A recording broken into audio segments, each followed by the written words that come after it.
अमेरिकी राष्ट्रपति ट्रंप की बेफजूल बातों पर भड़के पीएम मोदी, फोन पर ही सुनाई खरी खरी, दिल्ली से न्यूयॉर्क तक मचा दिया हड़कंप। अमेरिका से लीक हुई रिपोर्ट, सामने आई बहुत बड़ी सच्चाई। नमस्कार, मैं हूं राजीव पाठक और आप देख रहे हैं वीआर न्यूज। दोस्तों, दुनिया भर के नेताओं से फोन करके नोबेल नॉमिनेशन की भीख मांग रहे डोनाल्ड ट्रंप को जोर का झटका लगा है। जैसे ही ट्रंप ने पीएम नरेंद्र मोदी के पास फोन किया, पीएम साहब ने एक ही झटके में ट्रंप की हेकड़ी निकाल दी। क्यों ट्रंप और प्रधानमंत्री के बीच हार्ड टॉक हुई और कैसे पीएम मोदी के साथ सीधे जवाब के बाद अचानक ट्रंप का गुस्सा भड़क गया, इस सब कुछ हम आपको अपनी इस रिपोर्ट में बताएंगे। साथ ही इस पर भी चर्चा करेंगे कि ये रिपोर्ट कहां से आई और कैसे वायरल हुई। दोस्तों, डोनाल्ड ट्रंप का नोबेल प्रेम कोई नई बात नहीं है। ये जनाब सालों से इस चक्कर में पड़े हैं कि किसी तरीके से नोबेल शांति पुरस्कार उनके नाम हो जाए। लेकिन ट्रंप को लगता है कि वो दुनिया के सबसे बड़े पीस कीपर हैं। वो बार बार दावा करते हैं कि उन्होंने भारत और पाकिस्तान के बीच मई में हुई जंग को खत्म करवाया, लेकिन सच ये है कि भारत और पाकिस्तान ने आपस में बात करके सुलझा लिया था। आप तो बस ट्वीट करके क्रेडिट लेने में मशगूल थे। न्यूयॉर्क टाइम्स की रिपोर्ट के मुताबिक ट्रंप ने कई देशों के नेताओं को फोन किया। पाकिस्तान ने तो उनकी बात मान ली और उन्हें नोबेल के लिए नॉमिनेट भी कर दिया, लेकिन भारत वो देश है जो किसी के दबाव में अब नहीं झुकता। और हमारे पीएम मोदी वो वैसे भी किसी की फालतू बातें सुनने के मूड में नहीं रहते। ट्रंप ने सोचा होगा कि चलो मोदी को फोन मारते हैं, ये तो मेरे दोस्त हैं। 2019 में हाउडी मोदी में मेरे लिए तालियां भी बजवाई थी इन्होंने। 2020 में नमस्ते ट्रंप में भी मेरे स्वागत में रेड कारपेट बिछवा दिया था। अब तो नोबेल के लिए हाँ ही बोलेंगे। लेकिन ट्रंप साहब, ये 2025 है और भारत अब आपके इशारों पर नाचने वाला देश नहीं रहा, और वो भी 50% टैरिफ के बाद तो बिल्कुल नहीं। 17 जून 2025 कनाडा में G7 समिट के दौरान ट्रंप ने मोदी जी को फोन किया। 35 मिनट की लंबी बातचीत हुई। अब सोचिए ट्रंप ने क्या क्या नहीं बोला होगा। न्यूयॉर्क टाइम्स की रिपोर्ट कहती है कि ट्रंप ने फिर वही पुराना राग अलापा, मैंने भारत पाकिस्तान का सीज फायर करवाया है, मुझे इसकी तारीफ चाहिए, मुझे नोबेल चाहिए।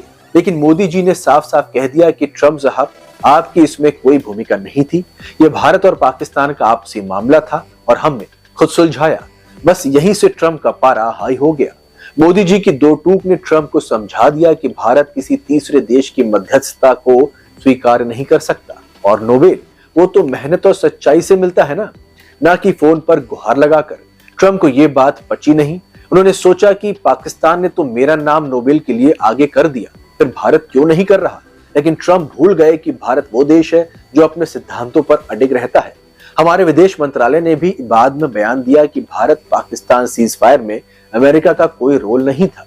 अब ट्रंप साहब को गुस्सा आ गया तो उन्होंने भारत पर अपनी भड़ास निकाल दी। जून में हुई उस कॉल के कुछ हफ्तों बाद ही ट्रंप ने भारत पर 25% का एक्स्ट्रा टैरिफ ठोक दिया, और इतने से भी मन नहीं भरा तो रूस से तेल खरीदने की बात को बहाना बनाकर एक और 25% का टैरिफ लगा दिया गया।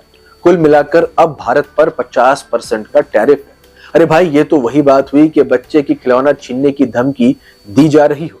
लेकिन ट्रंप साहब, ये भारत है जो ना तो धमकियों से डरता है और ना ही दबाव में झुकता है। भारत ने साफ कर दिया कि हम रूस से तेल खरीदना बंद नहीं करेंगे, क्योंकि ये हमारे 140 करोड़ नागरिकों के हित में है।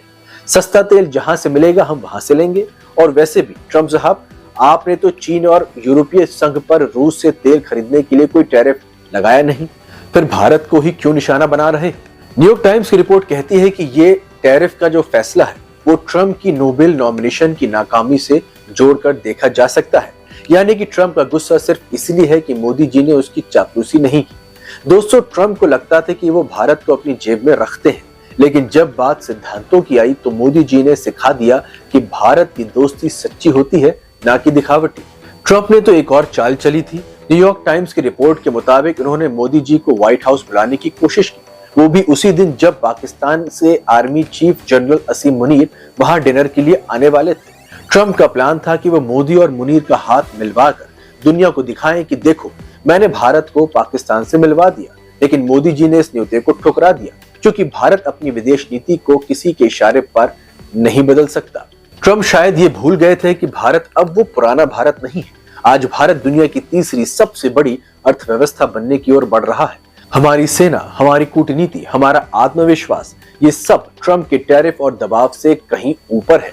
मोदी जी ने ट्रंप को साफ बता दिया कि भारत अपने हितों से समझौता नहीं करेगा और यही बात ट्रंप को हजम नहीं हुई। जर्मन अखबार फ्रैंकफर्टन की एक रिपोर्ट में दावा किया गया कि ट्रंप ने हाल के हफ्तों में मोदी जी को 4 बार फोन करने की कोशिश की, लेकिन मोदी जी ने एक भी कॉल नहीं उठाया, क्योंकि ये भारत की कूटनीतिक चाल थी। मोदी जी ने ट्रंप को दिखा दिया कि भारत को ना तो धमकाया जा सकता है और ना ही ब्लैकमेल किया जा सकता है। भारत अब वैकल्पिक बाजारों की तलाश कर रहा है और ट्रंप के टैरिफ का जवाब देने के लिए तैयार हो गया है। ट्रंप की बौखलाहट का आलम यह है कि उन्होंने भारत की अर्थव्यवस्था को मृत तक कह दिया। अरे ट्रंप साहब, भारत वो देश है जो दुनिया की सबसे तेजी से बढ़ती अर्थव्यवस्थाओं में से एक है। आपकी ये बयानबाजी सिर्फ आपकी हताशा दिखाती है। और उनके सलाहकार पीटर नवारो तो और भी आगे बढ़ गए। उन्होंने कहा कि रूस यूक्रेन युद्ध मोदी का युद्ध है। अरे भाई, ये क्या बकवास है। भारत ने तो हमेशा शांति की बात की है, लेकिन भारत चुप नहीं बैठा। हमारे वाणिज्य मंत्रालय ने साफ कहा कि अमेरिका के टैरिफ अनुचित है, और वो भी तब जब ट्रंप ने चीन और यूरोप को वही छूट दी जो भारत को नहीं दी।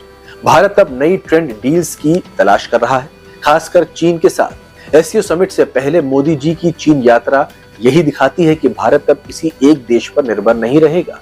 ऐसे में साफ है कि एक तरफ ट्रंप जो अपनी नाकामी छिपाने के लिए भारत पर टैरिफ ठोक रहे हैं, और दूसरी तरफ मोदी जी हैं जो भारत के हितों को सबसे ऊपर रखते हैं। आपको क्या लगता है कि प्रधानमंत्री ने ट्रंप को सही जवाब दिया, हाँ या नहीं? क्या ट्रंप के सामने एक बार फिर पीएम मोदी ने साबित कर दिया कि भारत किसी से डरने और झुकने वाला नहीं है? आपकी जो भी राय हो हमें कमेंट के रूप में साझा कर सकते हैं। वीडियो सच्ची और अच्छी लगी हो तो लाइक और शेयर जरूर करें। राष्ट्रवादी खबरों को देखने के लिए VIA न्यूज को फॉलो करें।